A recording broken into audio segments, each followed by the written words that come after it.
Sebastien. Okay, Welcome. Mark, I'm going to explain you a little bit why I wanted Sébastien here. We are talking a lot about mental health, and one of the main things here on Darklands is the exposition you find next to the merchandise shop and everything about kink responsibility. So we wanted to have a guest here, so I hope people stay here, because I think after this, maybe you know someone in your community that struggles with mental health. And I've always said to Mark, if we can save one person with helping his mental health, then I think we did a good job. Oh, is it on? Is it on? Take another one. So, Okay, yes, this one. absolutely. Sebastien, you are working for VAGGA. Eh? What is VAGGA in Belgium? Yeah. So VAGGA is the Antwerp organization for mental health. So we have a lot of hulpverlening. I don't know how to say in English. Care, mental health care.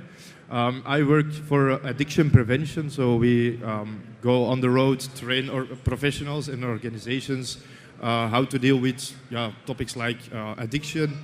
This can be from drugs and all kinds of behaviors. Why was it so important for VAGGA to be included in this exhibition here at Darklands? Yeah, so we are a second line organization. So people, they have to find their way to our care. And it's important that we do some outreach so people know that we have professionals, psychologists, therapists who can help when things go wrong or when you need some help with addiction or sexuality. The Darklands community is a different community than you normally work with. How does that align with you?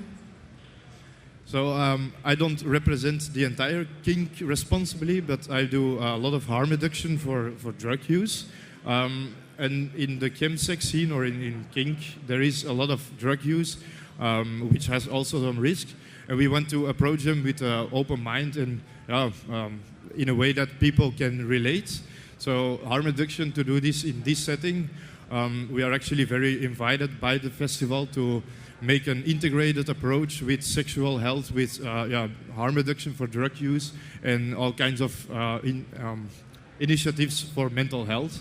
So for us, it's important to get to know the scene better also, and to work on lowering the thresholds towards the scene and in the other way towards us.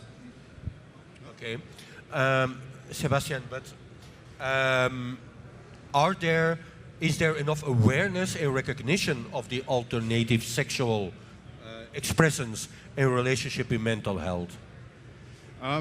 Awareness, yes, but I think there's a lot of misconceptions or images. People, they think they know what it's about, but they don't really know what it's about. And this gets really in the way of getting to know people who get involved with this.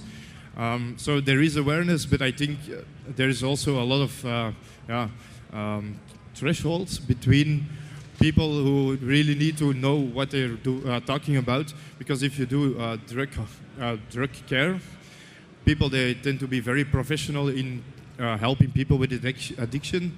But the sexual side, it's more uncomfortable for them, or the other way around. And it's because it's all things are they come together in one person, so you need to know the entire spectrum. What are the common questions you hear this weekend when you are on the kink responsibility exposition? Well, I think it's well received. People, they really think it's okay. This is hands-on information we can do something with. We can also share with our friends or people we engage with. The questions we get is like very practical, in-depth risks on drug combinations, interactions, maybe the misconceptions on PrEP and everything like this. So questions, they can vary a lot. So we are with a team who can represent all the different topics. So you want to know specific questions? I think the monkey dust question is one that sticks out. How can someone maintain a health balance between their kink interests and their mental health? Do you have any tips for that? Sorry, I didn't really understand. How can someone maintain a healthy balance between their kink interest and their mental health? Do you have any tips for that?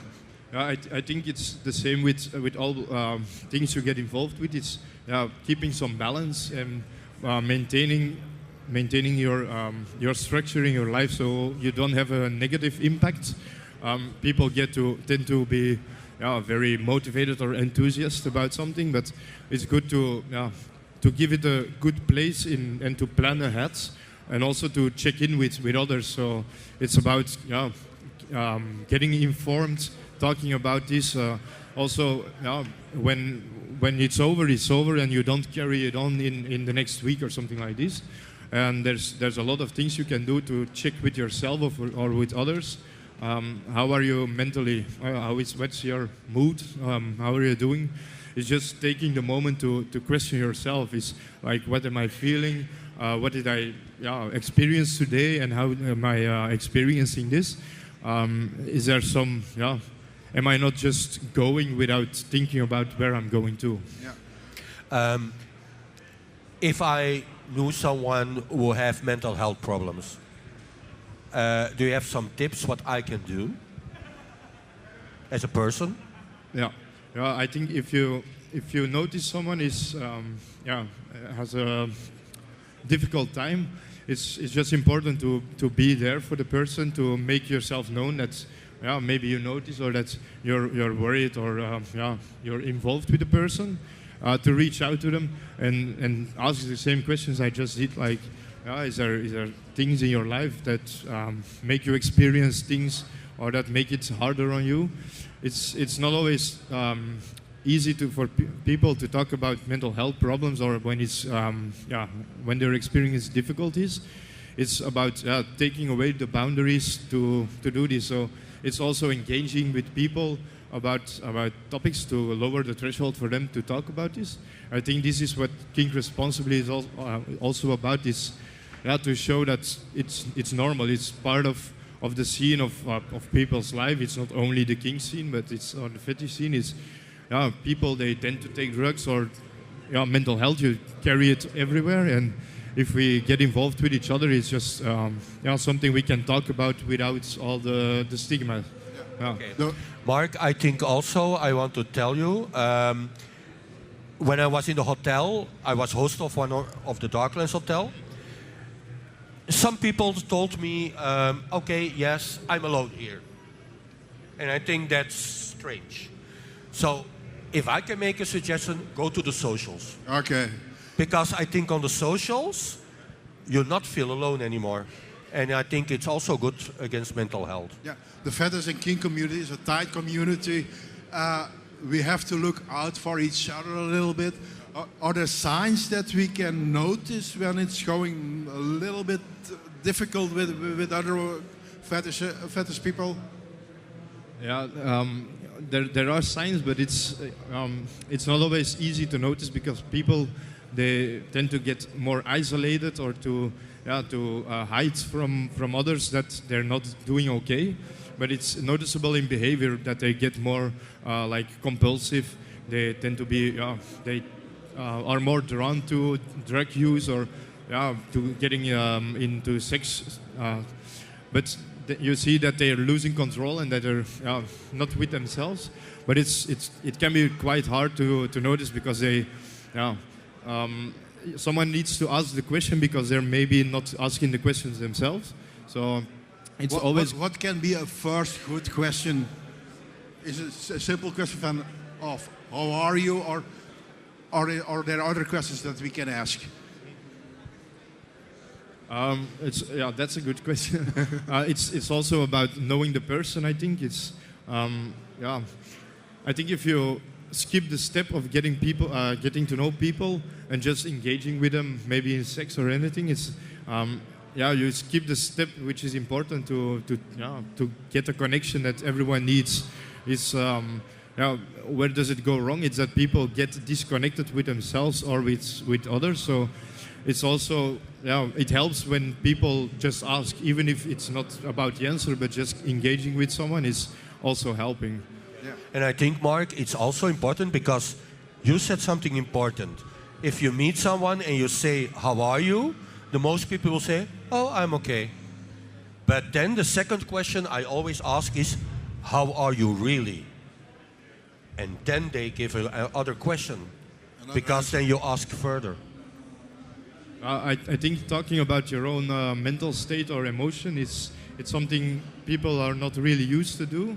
It needs some practicing, some training. You need to get opportunities to talk about people, and it's also about showing others that it's okay to talk about feelings. It's you can be hard on yourself all the time, but if you can show also that today I'm not feeling well, or I'm angry about something, this is getting beyond the walls that we put up towards each other. So you're also working around addictions, drug addictions.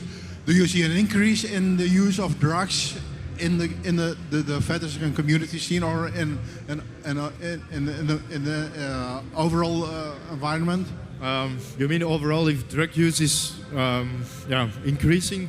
I think it's difficult to say, because people, they get the impression that drug use is normalized, but it's also a thing of perception. It's drug use. People take drugs because they like it. I think the availability of drugs is a very important element of how much drugs how many people take drugs, or if it's more accepted. So I think availability in a scene like chemsex scene, we see a lot of quite hard types of drug use, which is maybe more accepted. But I wouldn't say that overall, or in the society in general, that drug use is increasing. But the availability, there's players on the market that make it really available. They're doing a really good job to bring drugs to consumers. So, how safe or dangerous is chemsex? We're gonna throw it out there. There are a lot of combinations of drugs that you can and you can't mix. Can you give us any tips about that? Yeah. Well, the answer always is that drug use is never without risk. So it's never really safe. But I think you can do a lot of you can take a lot of measures to take away the risks. If you know what you're doing, and what is the BUD app? BUD is an app which is developed towards the community, which gives a lot of information on harm reduction, like about the substances, about checking in on mental health for each other. You can also monitor your own use when you're engaging in a weekend of chemsex or something. You can really monitor what did I take, when did I take it, because knowing your dose, knowing how much you took. If you're making some combinations which are dangerous, the app will help you to give the information you need. Okay. Sebastien, I think we all have to go to the Kink Responsibility exhibition. It's really a beautiful cool. one. It's a beautiful one. Yeah. So I will still make time to go there. We want to thank you for... One more question. Is it your first time at Darklands? No. Okay. I've been here before, but this time we're integrated, and I like it more this way, because last time we were welcome, but we were kind of lost doing harm reduction, drug use. Where to start is sometimes is... Okay. We're going to let you go, Sebastien, because you have a lot of work to do today. But before you go, we've got also a collection of our hearts. Here you go. Thanks for dropping by. And that was it for this year's edition here from the Touristico Gay Live podcast, live at Darklands. A big shout out to our sponsors, Mr. Rigilio, Boys Club Café in Bekkenvoort, and Twilight Café in Antwerp. Thank you.